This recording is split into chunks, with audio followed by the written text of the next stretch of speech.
नमस्कार दोस्तों, मैं सतपाल वर्मा अपने YouTube चैनल एसपी टॉक्स में आपका स्वागत करता हूं। दोस्तों, आज की वीडियो बड़ी दिलचस्प वीडियो है और उन क्लर्कों के लिए है जिनकी recruitment Haryana staff selection commission की तरफ से 2021 के रिजल्ट के अनुसार हुई थी, लेकिन बाद में कुछ पेटिशनर ने Punjab and Haryana high court में रिट पिटीशन दाखिल करके उस रिजल्ट को चैलेंज किया और माननीय Punjab and Haryana high court के द्वारा उस रिजल्ट को जो 2021 का था उस रिजल्ट को क्वेश्चन कर दिया गया। उसके बाद हरियाणा स्टाफ सिलेक्शन कमीशन ने एक नोटिस जारी किया कि हम इस रिजल्ट को दोबारा से इसको ठीक ठाक करेंगे और तब तक सभी विभागों को ये कह दिया गया कि उनको रिलीव कर दिया जाए जो क्लर्क 2021 की रिक्रूटमेंट में ज्वाइन किए थे, और उन सभी क्लर्कों को रिलीव कर दिया गया। 2022 की बात है दोस्तों, ये 2022 में जून 2022 में हरियाणा स्टाफ सिलेक्शन कमीशन ने अपना रिजल्ट रिवाइज करके पुनः उसके अनुसार नई वेटिंग लिस्ट आई, नई लिस्ट आई। उसका रिजल्ट क्या हुआ कि कुछ कर्मचारी जो ऑलरेडी 2021 के रिजल्ट के कारण क्लर्क के पद पर ज्वाइन कर चुके थे, उनका नाम कुछ का तो आउटस्टेड हो गया था, तो उस लिस्ट से बाहर चला गया, नेक्स्ट लिस्ट में नहीं आ पाए। लेकिन कुछ ऐसे रहे जो दूसरी लिस्ट में भी जिनका नाम आ गया और उनको अपॉइंटमेंट लेटर जारी कर दिए गए ने, या तो उसी विभाग में रखे गए जिनका नाम दोनों लिस्टों में आया था, या किसी अन्य डिपार्टमेंट में भेजा गया। तो एक डिपार्टमेंट से रिलीव होने के पश्चात जब उन्होंने रीज्वाइन किया उसी विभाग में या दूसरे विभाग में, तो ये 3-4 महीने का समय की अवधि बन गई, जिसके कारण उनको सैलरी वगैरह नहीं दी गई और ये कहा गया कि तुम्हारी तो अब नई ज्वाइनिंग है, ना पिछली जो सर्विस थी उनकी उसका भी कोई निपटान किया गया, उसको मानना ही नहीं गया। उस वक्त फिर पंजाब एंड हरियाणा कोर्ट में एक रिट पिटीशन दाखिल की गई, जिसके अनुसार नोटिस जारी हुआ और सरकार के ध्यान में जैसे बात आई है, क्योंकि रूलों में प्रावधान है सब्सिक्वेंट अपॉइंटमेंट का, सरकार ने तुरंत उसको सब्सिक्वेंट अपॉइंटमेंट मान करके ये 16 दिसंबर 2022 को दिशा निर्देश जारी किए कि इनका जो ये गैप पीरियड है रिलीविंग से लेकर के रीज्वाइनिंग तक 3-4 महीने का, जिसका अलग अलग के एम्प्लॉय का अलग अलग पीरियड बनता है, उन सब को कंपल्सरी वेटिंग पीरियड ट्रीट कर लिया जाए और अब उनकी जो अप्रूवल है वो फाइनेंस डिपार्टमेंट की अप्रूवल करा ली जाए। लेकिन कुछ विभागों में नहीं हुआ, बल्कि ये कहा गया, दोबारा क्लैरिफिकेशन मांगी गई चीफ सेक्रेटरी से कि क्या इस पीरियड को सीनियरिटी में और पे फिक्सेशन में काउंट किया जाए जो इनका ये गैप पीरियड था। तो 21 अप्रैल 2023 को पुनः सरकार के द्वारा चीफ सेक्रेटरी के द्वारा दिशा निर्देश जारी किए गए कि हमने एफडी के अप्रूवल ले लिया उस पीरियड की, इसलिए अब इनका पीरियड जो है ना ये सब्सिक्वेंट अपॉइंटमेंट मानते हुए इनका पे भी प्रोडक्ट करें जो Haryana civil services pay rule 2016 के नियम नंबर 10(2) के अनुसार बनती है, अर्थात पिछली पे का पूरा बेनिफिट दिया जाए। इनकी वेटिंग पीरियड जो कंपल्सरी वेटिंग पीरियड माना गया है वो Haryana civil services general rule के रूल 8 का सब रूल 10 के अनुसार बनता है। उसमें कहा गया है डेफिनेशन में कि ये कंपल्सरी वेटिंग पीरियड जो है वो ड्यूटी ही कहलाएगा, इसलिए सारे बेनिफिट बनते हैं। सरकार ने क्लियर किया सीनियरिटी और पे फिक्सेशन का जो बेनिफिट है इनका सब्सिक्वेंट अपॉइंटमेंट मानते हुए और उस गैप पीरियड को कंपल्सरी वेटिंग पीरियड मानते हुए इनका जो है ना लाभ जारी किए जाएं। तो दोस्तों, इसी विषय को लेकर के मैं ये आपके सामने वीडियो लेकर आया हूँ। आशा करता हूँ इसको आप ध्यानपूर्वक सुनेंगे। देखिए आप अपने स्क्रीन पर, ये देखिए दोस्तों, हरियाणा स्टाफ सिलेक्शन कमीशन के द्वारा क्लर्क का रिजल्ट जो 2021 में निकाला था, लेकिन 2022 में उसको रिवाइज करना पड़ा। वो क्या कारण थे कि जो 2021 में रिजल्ट निकाला था, कौन सा, उन क्लर्कों का जिन्होंने एडवर्टाइजमेंट नंबर 5/2019 के अगेंस्ट अप्लाई किया था, उनका रिजल्ट जो था वो 17 मई 2021 को वेटिंग लिस्ट का दोबारा रिजल्ट निकाला था स्टाफ सिलेक्शन कमीशन ने, जिसकी वजह से क्या हुआ कि रिजल्ट में काफ़ी अंतर आया। कुछ लोग रिजल्ट मेरिट लिस्ट से बाहर हो गए, कुछ लोग एक्स्ट्रा जो थे वो ऐड हो गए। जिसको चैलेंज किया Amit Kumar and other magistrate of Haryana के द्वारा CWP नंबर 15672 2021 में पंजाब एंड हरियाणा कोर्ट में ये रिट पिटीशन फाइल की गई कि ये रिजल्ट जो है ना ठीक नहीं है, कार्रवाई ठीक नहीं की गई। तो हाई कोर्ट ने क्या किया, ये जो रिजल्ट था ये 21 वाला, इस रिजल्ट को हाई कोर्ट ने कैंसिल कर दिया इस ऑर्डर में। किस ऑर्डर में? 25/4/2022 को ये जो रिजल्ट था ये कैंसिल कर दिया, जिसकी वजह से 13/5/2022 को हरियाणा स्टाफ सिलेक्शन कमीशन ने हाई कोर्ट के इस आदेश के द्वारा, जो 25/4/2022 का मैंने ऊपर दिखाया, इसके आदेश के अनुसार 13/5/2022 को एक नोटिस निकाला जिसमें कहा कि हम जो है ना रिजल्ट जल्दी ही, commission will shortly call all the shortlisted candidate for physical scrutiny, कि हम इसको जो है ना जल्दी ही ठीक कर रहे हैं जो कुछ भी है।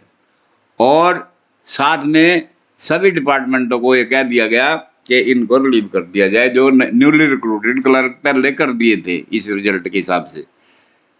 जो कैंसिल हुआ, उसके हिसाब से जो रिक्रूट हो चुके थे उनको रिलीव करने के लिए कह दिया गया। और उसके बाद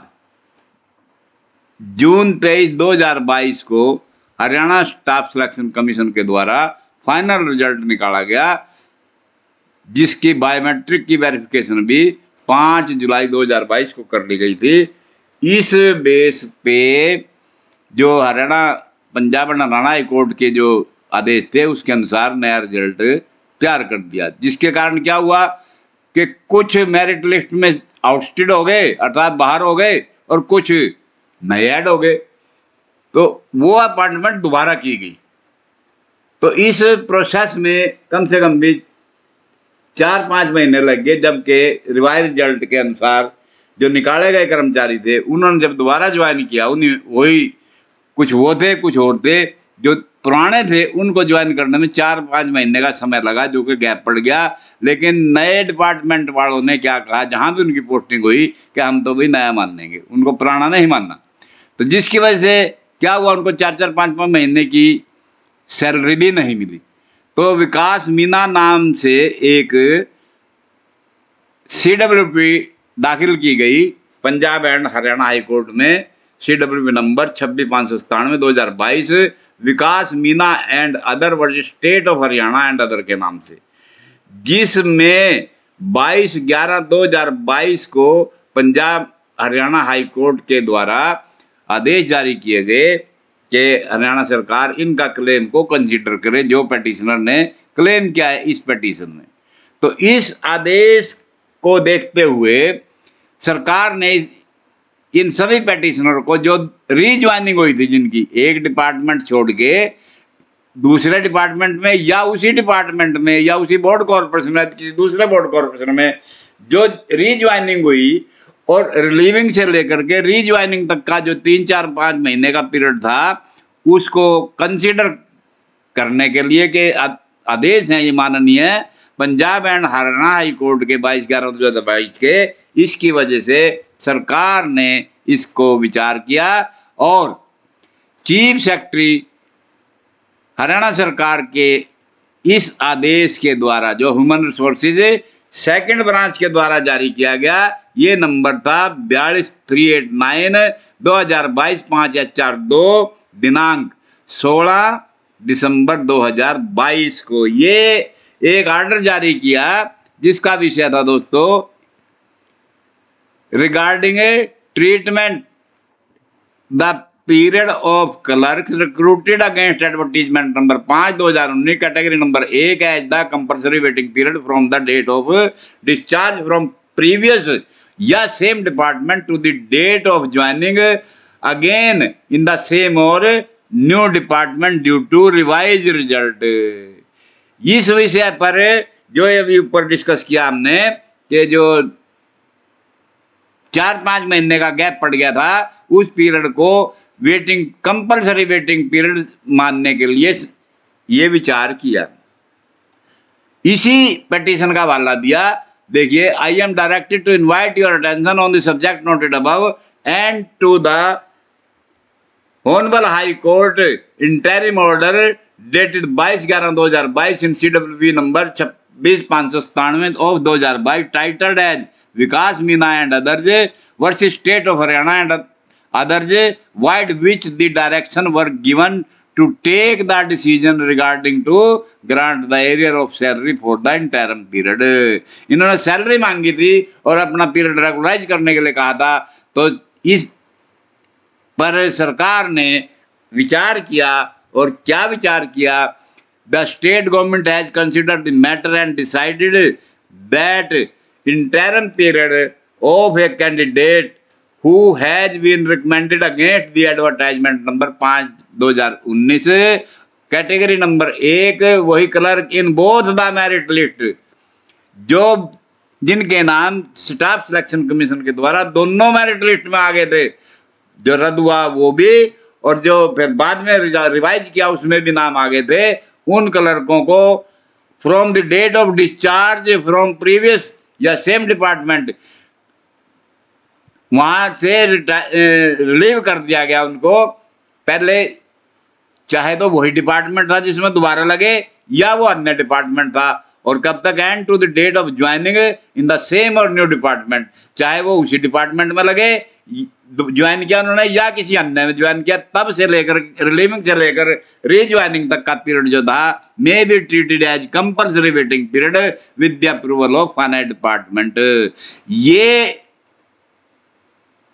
डिसाइड किया, ये फैसला किया सरकार ने कि ये सभी को कहा कि इनको सभी HOD को, गवर्नमेंट को, जितने भी सभी डिपार्टमेंट्स को कहा गया कि इनका ये जो वेटिंग पीरियड है ये कंपलसरी वेटिंग पीरियड मान लिया जाए with the approval of finance department. और इसके साथ में ये भी कहा, it is therefore administrative secretaries are advise to direct the department के, वो सभी एडमिनिस्ट्रेटिव सेक्रेटरी साथ प्रिंसिपल सेक्रेटरी हर एक डिपार्टमेंट का, या ACS एडिशनल चीफ सेक्रेटरी हर एक डिपार्टमेंट का, वो क्या करे? अपने डिपार्टमेंट को दिशा निर्देश दे, direct the department under your control to examine the cases of such candidate in term of rule 8-10। ये ध्यान दो इस बात पे, किसका? Of Haryana civil services general rule 2016 and send the case to finance department mentioning the actual exact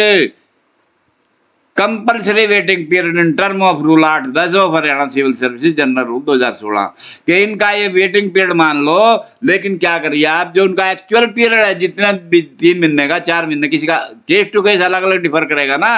उनका सबका ये केस बना करके भेजिए ताकि फाइनेंस डिपार्टमेंट की अप्रूवल हो सके। Cases to the finance department को भेज दीजिए ताकि मंजूरी ली जा सके 8-10 में, रूल 8-10 में Haryana civil services general rule के तहत जो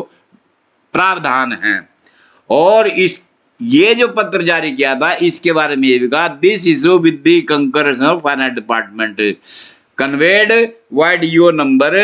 इतना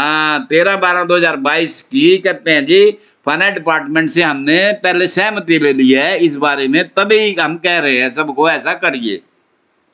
तो ये इस लेटर के अनुसार ये केस भेजने थे, लेकिन अब ये जो रूल 8-10 है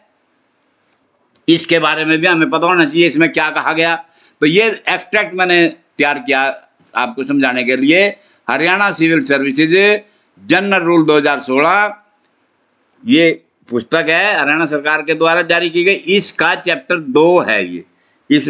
इसमें डेफिनेशन दी गई हैं और 8 रूल जो है इसका डेफिनेशन का है। 8 रूल का जो सब रूल 10 है ये दिया सरकार ने इसमें रेफरेंस। इसमें कहा कंपलसरी वेटिंग पीरियड क्या है, means the period of compulsory waiting spent by a government employee for getting order on return from foreign service, deputation, training, leave and for any other reason, ये सारे तो reason बता दिए, इसके अलावा कोई और भी रीजन है for which government employee is not accountable, जिसकी देरी में, ज्वाइन करने की देरी में जब वापस आता है एक जगह से दूसरी जगह जाने के लिए, तो उसमें उसका कोई अकाउंटेबिलिटी नहीं है, कोई वो जवाबदेह नहीं है इस बात का, क्योंकि उसके लेवल पे वो देरी नहीं हुई ज्वाइनिंग में। तो इसलिए इस पीरियड को क्या किया जाएगा, this period shall be treated as duty when sanctioned by the competent authority. जब कंपिटेंट अथॉरिटी इसको मंजूर कर देगी, सैंक्शन जारी कर देगी, अप्रूवल जारी कर देगी कि इस पीरियड को ड्यूटी पीरियड मान लिया जाए, इसको कंपलसरी वेटिंग पीरियड कहा जाए, इसको ये ऑर्डर जारी कर दे, तो ये सारा पीरियड क्या माना जाएगा, रूल कहता है shall be treated as duty. किसको, कंपलसरी वेटिंग पीरियड को, जो सरकार ने कहा था कि केस बना के भेजो, तो ये रूल था दोस्तों। साथ में ये भी कहा कि नोट 1 में एडमिनिस्ट्रेटिव डिपार्टमेंट, अब कंपिटेंसी को किसकी कहा ना, ये कंपिटेंट अथॉरिटी। अब ये कंपिटेंट अथॉरिटी के बारे में कह रहा, कौन है ये कंपिटेंट अथॉरिटी, वो होगा administrative department and HOD, head of department are competent, दोनों एडमिनिस्ट्रेटिव सेक्रेटरी भी और एचओडी भी, to sanction compulsory waiting period as duty up to 42 days and 30 days respectively. अर्थात 42 दिन तक के लिए तो है एडमिनिस्ट्रेटिव सेक्रेटरी की पावर, और 30 अर्थात 30 दिनों के लिए है एचओडी की पावर, कि 30 दिन के लिए तो एचओडी कंपिटेंट है, और 30 से ज्यादा लेकिन 42 तक वो है एडमिनिस्ट्रेटिव डिपार्टमेंट। तो इसमें क्या हुआ, जो ये पीरियड था, ये पीरियड थोड़ा सा ज्यादा हो गया, इसी वजह से सरकार ने पुनः एक आदेश जारी किया, क्योंकि कुछ विभागों से क्लैरिफिकेशन भी मांगी गई इसके बारे में कि क्या करें, कैसे करें। तो हरियाणा सरकार का general administration department human resources branch 2 के द्वारा ये ऑर्डर नंबर 42/389/2022 5HR-2 और तारीख कौन सी है इसकी, 21 अप्रैल 2023। इसका विषय क्या है, regarding treating the period of clerks recruited against advertisement number 5/2019 category number 1 as the compulsory waiting period from the date of discharge from previous same department to the date of joining again in the same और new department due to revise result. वही जो 16/12/2022 का जो letter था, वो उसी subject को दोहराते हुए उसी के रेफरेंस में ये दोबारा ऑर्डर जारी किए। यहीं से शुरू किया, I am directed to invite your attention to the government instruction number इतना डेटेड 16/12/2022 जो अभी दिखाई मैंने, where in the government had decided that the interim period of a candidate who has been recommended against the advertisement number 5/19 category number 1 in both the merit list,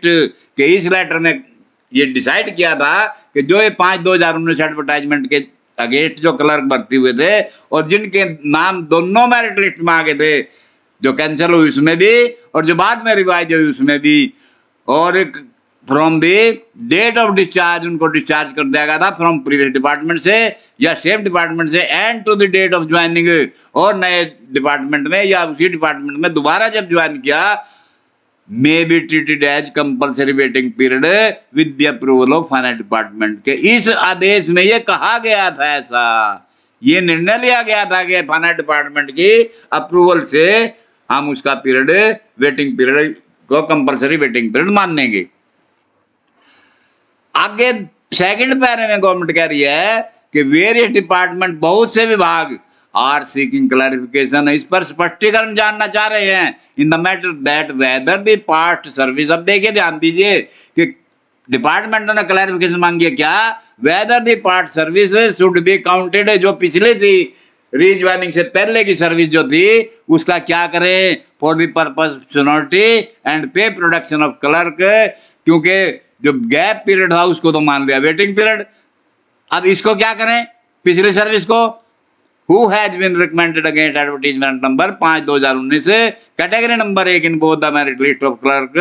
from the date of discharge from previous same department and to the date of joining in the same or new department। क्या करें इनका, पिछली service को क्या समझें, whether the part service should be counted for the purpose of seniority and pay production. इन दोनों purpose के लिए, पे प्रोडक्शन के लिए और सीनियरिटी के लिए, इसको क्या आप समझें, काउंट करें या ना करें, ये क्वेश्चन गया चीफ सेक्रेटरी के पास, जिसकी वजह से ये क्लैरिफिकेशन जारी हुई। अब क्लैरिफिकेशन देखिए क्या जारी की, पैरा नंबर 3 में, the matter has been considered by the state government and it has been decided. सरकार ने इस पर विचार किया और निर्णय लिया क्या, that part service of such clerk who were recommended against the advertisement number 5/2019 category number 1 in both, केवल इन्हीं के लिए है, ध्यान देना, सभी के लिए नहीं, केवल इन्हीं के लिए, in both merit list shall be counted for the purpose of seniority and pay production irrespective of the fact. इस सच्चाई के बावजूद क्या उनका काउंट कैसे करना है, सीनियरिटी और पे प्रोडक्शन में मानना है, काउंट करनी है पिछली सर्विस, इसके बावजूद इर्रिस्पेक्टिव ऑफ द फैक्ट, इस सच्चाई के बावजूद भी क्या, दैट दे हैव बीन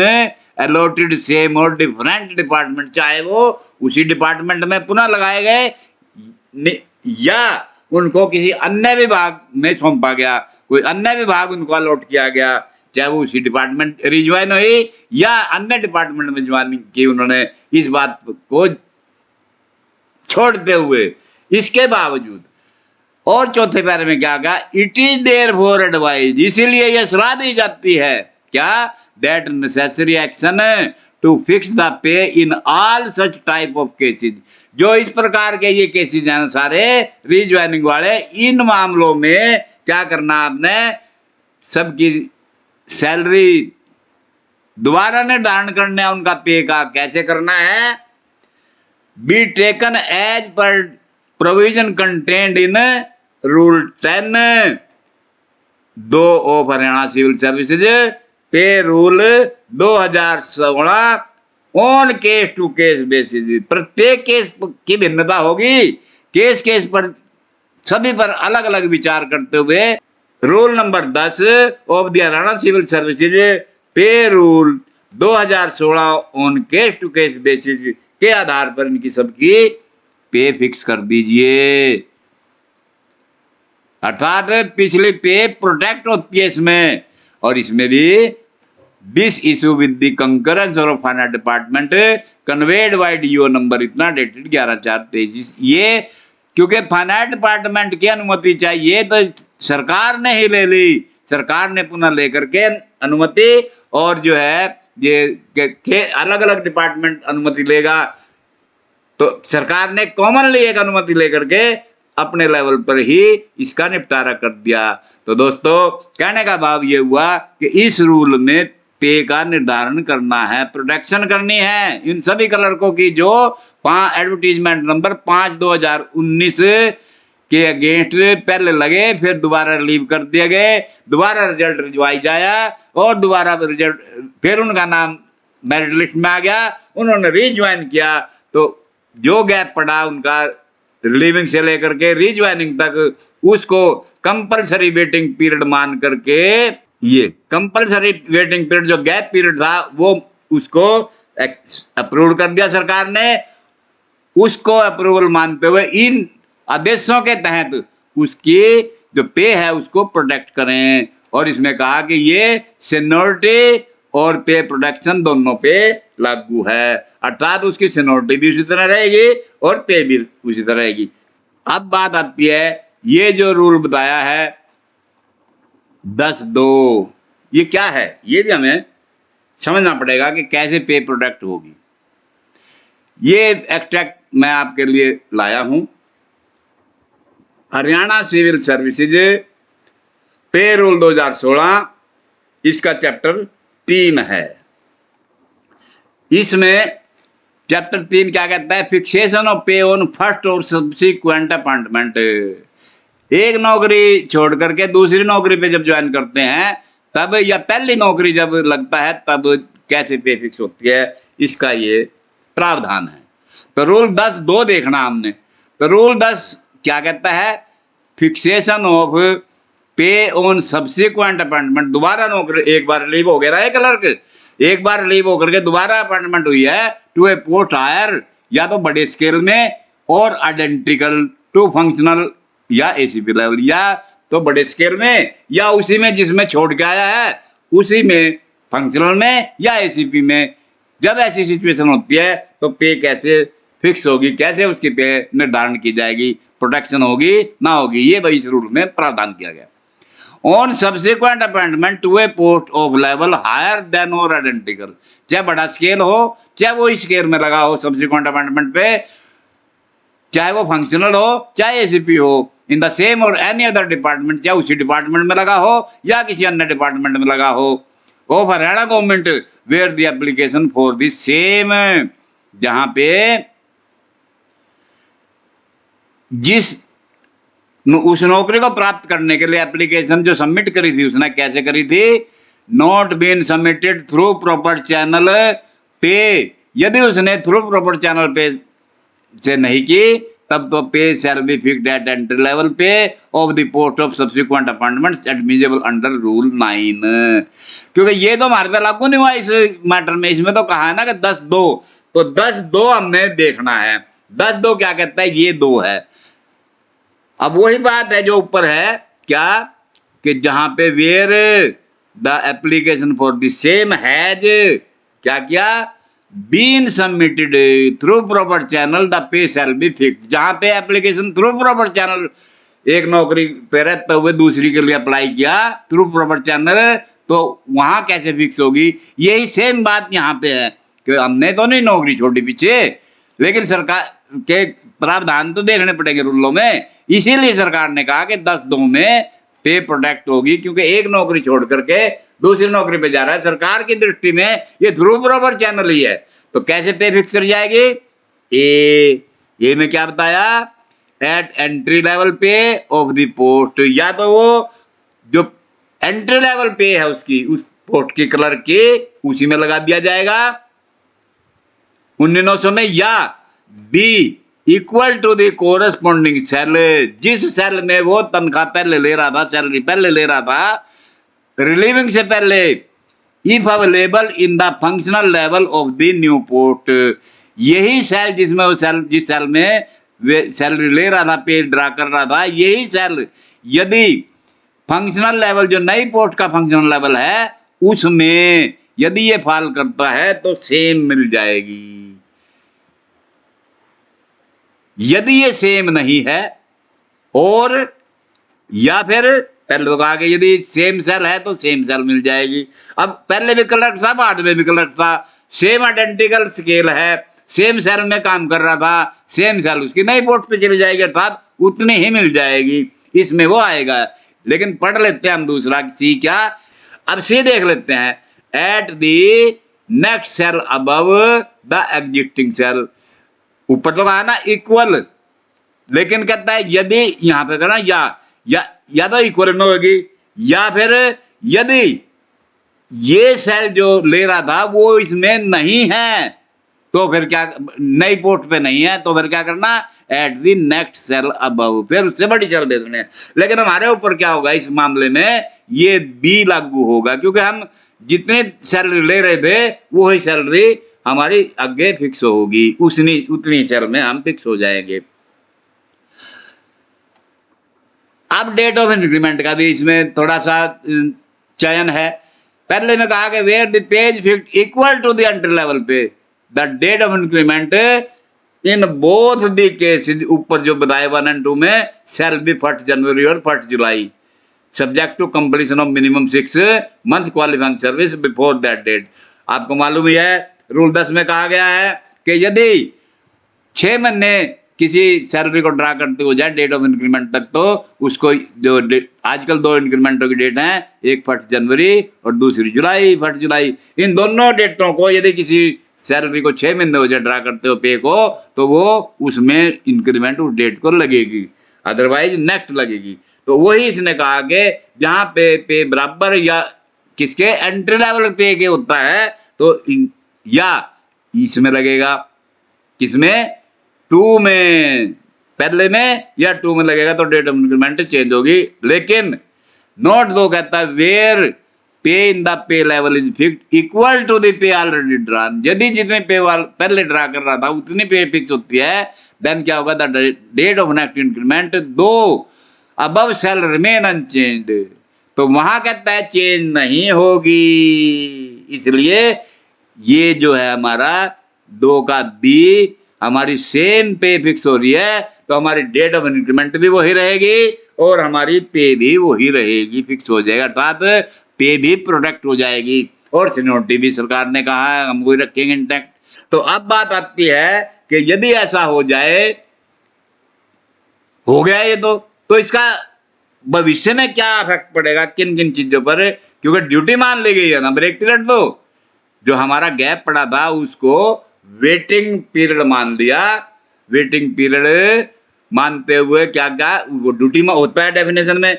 तो इसका इफेक्ट क्या पड़ेगा वो देखिए। ये इसके इफेक्ट होंगे क्या, मैंने पॉइंट निकाले हैं। Resultant position after clarification issued by CS Haryana dated 21/4/23, जिसमें सरकार ने कहा कि इनका जो है ना पे 10-2 में फिक्स कर दिया जाए और सीनियरिटी लिस्ट में भी इंटैक्ट रहेगा। तो इसमें क्या हुआ, ट्रीटमेंट ऑफ गैप पीरियड क्या कहा कि period from the date of discharge from the same और previous department and to the date of joining in the same और न्यू डिपार्टमेंट में be treated as compulsory waiting period. सरकार ने अपने 21/4/2023 के लेटर में कह दिया कि हम जो है ना ये ड्यूटी पीरियड मानेंगे, इसका अर्थात कंपलसरी वेटिंग पीरियड, और कंपलसरी वेटिंग पीरियड की डेफिनेशन बताया वो ड्यूटी होगा यदि कंपिटेंट अथॉरिटी के द्वारा सैंक्शन हो जाए। तो इस 21/4/2023 के लेटर के हिसाब से पहली बात तो ये होगी। जब ये हो गया तो उसके बाद क्या होगा कि कंसिडरेशन ऑफ पार्ट सर्विस, पिछली सर्विस का क्या होगा रिलीविंग से पहले का। तो सीधी सी बात है, सरकार ने अपने 21/4/23 के लेटर में कह दिया part service should be counted for the purpose of seniority and pay protection irrespective of the fact that they have been allotted same or different department। ये क्लर्क चाहे उसी डिपार्टमेंट में लगे या भिन्न डिपार्टमेंट में लगे तो उनकी पार्ट सर्विस काउंट होगी किसी के पर्पस के लिए, सीनियरिटी एंड पे प्रोटेक्शन के लिए। आगे इसका इफेक्ट देखिए, affect of compulsory waiting period का क्या होगा, कैसे, this period shall be treated as duty when sanctioned by competent authority. जब हमारी ड्यूटी पीरियड ट्रीट हो लिया किसमें, एज पर रूल 8-10 अभी देखा हमने, एक्सट्रैक्ट दिखाया मैंने आपको, और सीएस ने अपने लेटर 16/12/2022 में ये कहा है, इसलिए हमारा पीरियड जो है ये वेटिंग पीरियड ड्यूटी मान लिया गया। जब ड्यूटी मान लिया गया तो इसका एरियर भी मिलेगा, हमें सैलरी भी मिलेगी साथ ही, ठीक है ना जी। तो एरियर भी मिलेगा, सैलरी भी मिलेगी इसकी पूरे जितना भी 3-4 महीने जिसका भी पेंडिंग है। और अब रिजल्टेंट क्या आया, रिजल्टेंट पोजीशन देखिए फाइनल क्या किया इस इफेक्ट से। एक तो नंबर 1 पे seniority will be intact since first joining for the purpose of further promotion. आने वाली अगली प्रमोशन के लिए पिछली सर्विस भी आपकी जो है वो सीनियरिटी में माननी जाएगी, आपकी सीनियरिटी लूज नहीं होगी, आपको उसी डेट से अपॉइंटेड माना जाएगा, आपका नाम सीनियरिटी लिस्ट में उसी डेट से स्टार्ट किया जाएगा। अर्थात जो आपके जूनियर चाहे वो पुराने भी हैं वो भी जूनियर रहेंगे और नए तो जूनियर रहेंगे, नए वाले तो सारे ही जूनियर होंगे आपके। ऐसा नहीं हो सकता कि आपको जूनियर कर दिया जाए। दूसरा फैक्टर पोजीशन क्या हुई, pay drawn earlier to rejoining will be protected. पिछली सारी जो सैलरी आपकी पे है वो प्रोटेक्ट होगी as per rule 10(2) of HCS pay rule 2016 के अनुसार, जो कि सरकार ने अपने लेटर 21/4/23 में कहा है। तीसरा पॉइंट है, total service will be considered as regular satisfactory service. जब आपकी ड्यूटी मान ली तो ये सारी की सारी जो गैप पीरियड है वो भी और पिछला रिलीविंग से पहला पीरियड भी, वो भी सारा का सारा रेगुलर सेटिस्फैक्ट्री सर्विस काउंट होगी for the purpose of ACP. जब आपके 8 साल पूरे होने के बाद एसीपी लगनी है ना, तो वहाँ आपके 8 साल from the date of first joining से माना जाएगा, ना कि सेकंड ज्वाइनिंग जो आपने एक बार रिलीव होकर के दोबारा ज्वाइन करे वहां से नहीं। टोटल सर्विस फर्स्ट ज्वाइनिंग से लेकर के और रीज्वाइनिंग तक की सारी सर्विस आपकी रेगुलर सेटिस्फैक्ट्री सर्विस कहलाएगी और ये एसीपी पर्पस में मानी जाएगी। चौथा पॉइंट दोस्तों इसका ये हुआ सर, ये हुआ total service will be reckoned as qualifying service. ये जो सारी सर्विस जैसे एसीपी में काउंट करी ना, ये सारी की सारी क्वालिफाइंग मानी जाएगी। कब? यदि आपके ऊपर पेंशन रूल लागू होते हैं तो वहां पेंशन पर्पस के लिए और डीसीआरजी पर्पस के लिए या अन्य कोई भी रिटायरमेंट बेनिफिट है उन सब के लिए जो ये है सर्विस सारी क्वालिफाइंग सर्विस मानी जाएगी। पेंशन पर्पस के लिए, डीसीआरजी पर्पस के लिए, यदि आपके ऊपर पेंशन रूल लागू होते हैं और अन्य जितने भी रिटायरमेंट बेनिफिट हैं जब आप रिटायर होंगे सब के लिए ये बेनिफिट मिलेगा। इस सर्विस पर भी टोटल सर्विस काउंट होगी आपकी। अब लीव पर देखिए, leave will be computed on the basis of total length of service. जैसे आप लीविंग से पहले जिस तरह आपकी लीव कंप्यूट की जा रही थी ना, earned leave, half pay leave या कैजुअल लीव, उसी तरह from the date of first joining से ही आपकी लीव कंप्यूट की जाएगी और जो आपका लीविंग से पहले बैलेंस है वो सारा का सारा बैलेंस ही माना जाएगा, इसमें कोई अंतर नहीं आएगा। तो ये जो है था, ये बेनिफिट ध्यान रखना, कभी ऐसा ना हो कि ये बेनिफिट से आप वंचित रह जाएं। यदि किसी का, वैसे तो मैं आशा करता हूं कि सबका सरकार के कार्यालयों में इसका निपटारा हो गया होगा, लेकिन फिर भी मुझे पता चला है कि कुछ जगह अभी तक ये निपटारा नहीं हुआ। उन्हीं मेरे व्यूअर्स ने मुझे रिक्वेस्ट की है कि सर इस पॉइंट पर भी एक वीडियो दिया जाए, इस मैटर पर वीडियो दें ताकि हम क्लियर हो सकें। तो दोस्तों आपकी रिक्वेस्ट पर मैं ये वीडियो लाया हूँ विशेषतया, हालांकि ये तो डिपार्टमेंट का मैटर है लेकिन फिर भी मैंने ये सब क्लियर कर दिए। तो देखा दोस्तों आपने, ये जो clerks Haryana staff selection commission के एडवर्टाइजमेंट नंबर 5 2019 के अनुसार 2021 में रिक्रूटमेंट हुई थी और उनकी 2022 में उसको रद्द करते हुए रिजल्ट को Punjab and Haryana high court के आदेश के अनुसार पुनः रिजल्ट बनाया गया, पुनः मेरिट लिस्ट बनाई गई, उसके अनुसार रीज्वाइनिंग कराई गई। पहले वाले रिलीव कर दिए गए, कुछ उसमें से आउटस्टिड हो गए, कुछ पुनः लग गए। उनका जो गैप पीरियड आया पुनः लग रही, जिन्होंने रीज्वाइन किया उनके उस 3-4 महीने का पीरियड जो गैप पीरियड था उसको सरकार ने अपने कानूनों के हिसाब से एक्सेप्ट किया कि इसको हम ड्यूटी पीरियड मान लेंगे, अर्थात कंपलसरी वेटिंग पीरियड में मानते हुए उसको ड्यूटी ही मान लिया और उनकी सैलरी सबकी रिलीज कर दी जाए। तो सरकार के द्वारा जो ये आदेश जारी हुए हैं, आशा करता हूँ सबको इनका बेनिफिट मिल गया होगा। लेकिन फिर भी यदि किसी का कोई समस्या रह जाती है, किसी का निपटारा नहीं होता, तो जो मैं नीचे अपना मोबाइल नंबर डिस्प्ले कर रहा हूँ इस पर मुझसे कांटेक्ट करके अपनी ऑनलाइन अपॉइंटमेंट बुक करा करके मुझसे कंसल्ट कर सकते हो, एक्सपर्ट एडवाइस ले सकते हो ताकि आप लोगों का कोई नुकसान ना हो। दोस्तों तभी मैं हर वीडियो में कहता हूं कि रूल कभी नुकसान नहीं करता। इसलिए यदि आपको मेरा ये वीडियो पहले वीडियो की भांति भी अच्छा लगा है तो मेरे वीडियो को लाइक और शेयर करते हुए दोस्तों तुरंत इसको आगे शेयर करें। और जिन लोगों ने अभी तक मेरे वीडियो को, मेरे चैनल को सब्सक्राइब नहीं किया वो मेरे चैनल को बेल आइकॉन का बटन दबा करके सब्सक्राइब भी करें दोस्तों, ताकि आपको मेरे आने वाले नए नए वीडियो की नोटिफिकेशन मिलती रहे। इससे दोस्तों मुझे अपनी ऊर्जा मिलती है और मैं आपके लिए अच्छे अच्छे वीडियो लेकर आता रहता हूँ। इन्हीं शब्दों के साथ दोस्तों नमस्कार।